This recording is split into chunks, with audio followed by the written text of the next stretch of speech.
اجتماعی قربانی کا کیا حکم ہے؟ چنانچہ موجودہ دور میں اجتماعی قربانی کا رواج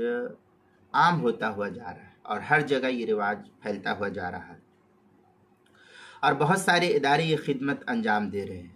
کوئی پرائیویٹ طور پر اور کوئی جو ہے اپنے نجی طور پر جو ہے ہر جگہ سب جو ہے کر رہے ہیں۔ تو یہ جائز ہے، یہ مطلق دیکھا جائے تو یہ جائز ہے، شرعاً اس میں کوئی قباحت لازم اور ضروری نہیں ہوتی ہے، بلکہ اگر کھال کی وجہ سے جان کا خطرہ ہو تو ایسی صورت میں اجتماعی قربانی میں حصہ لینے کو ترجیح دینی چاہیے۔ بسا اوقات ہوتا ہے کہ بہت سارے خطرات رہتے ہیں اور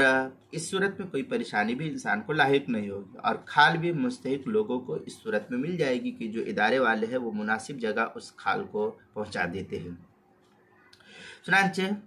فتاوی ہند کے اندر ہے والبقرہ والبعیر یجری عن سبع اذا كانوا يريدون وجه اللہ تعالی والتقدیر بالسبع یمنع الزیادہ۔ یہ فتاوی ہندیہ کی عبارت ہے، 5ویں جلد صفحہ 304، فتح القدیر 8ویں جلد صفحہ 429،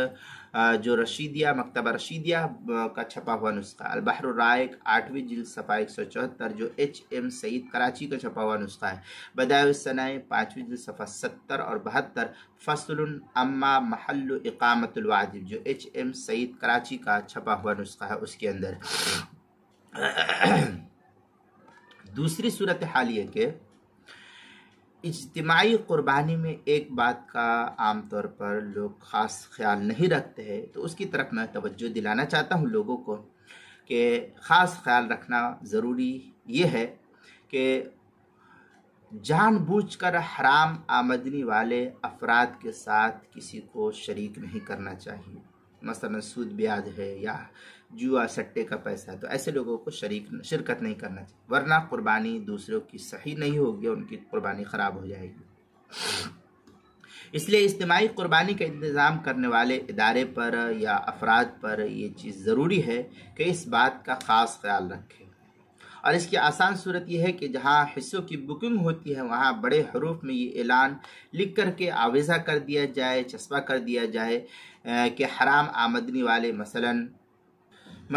حرام آمدنی والے جیسے سود کا کسی کا کاروبار ہے یا جوا، بینک انشورنس، ڈاکہ زنی، سٹا وغیرہ ہے یا چوری کی رقم وغیرہ، یہ اجتماعی قربانی میں شرکت نہ کرنے، ورنہ وہ خود ذمہ دار ہوں گے، دوسرے کی قربانی خراب ہوگی، اس لیے اس کا خاص خیال رکھنا چاہیے۔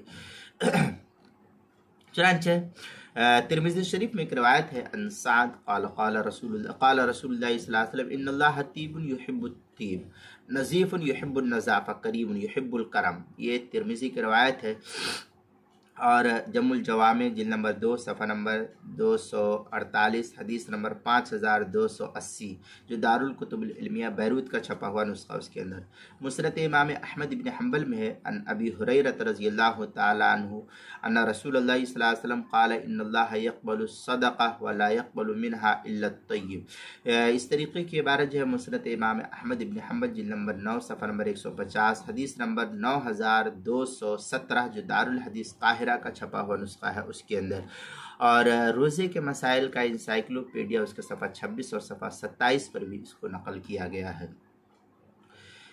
آگے ہے تیسری صورت اس کی، کہ اجتماعی قربانی میں مشترکہ جانور کو ذبح کرنے سے پہلے جن 7 شریکوں کی طرف سے یہ قربانی ہے اس کا تعین اور ذبح کرتے وقت ان کی طرف سے قربانی کی نیت کرنا یہ ضروری ہے،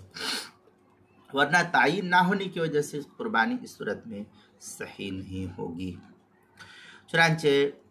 در مختار شامیہ وغیرہ کے اندر ہے، ذبح حیوان مخصوص بنیت القربہ فی وقت مخصوص، اس طریقے کی عبارت جو ہے فتاوی شامی کی 6ٹھی جلد صفحہ 312، جو ایچ ایم سعید کراچی کا چھپا ہوا نسخہ ہے اس کے اندر اس کو نقل کیا گیا ہے، اور قربانی کے مسائل کا انسائکلوپیڈیا اس کے صفحہ 27 پر بھی اس کو نقل کیا گیا ہے۔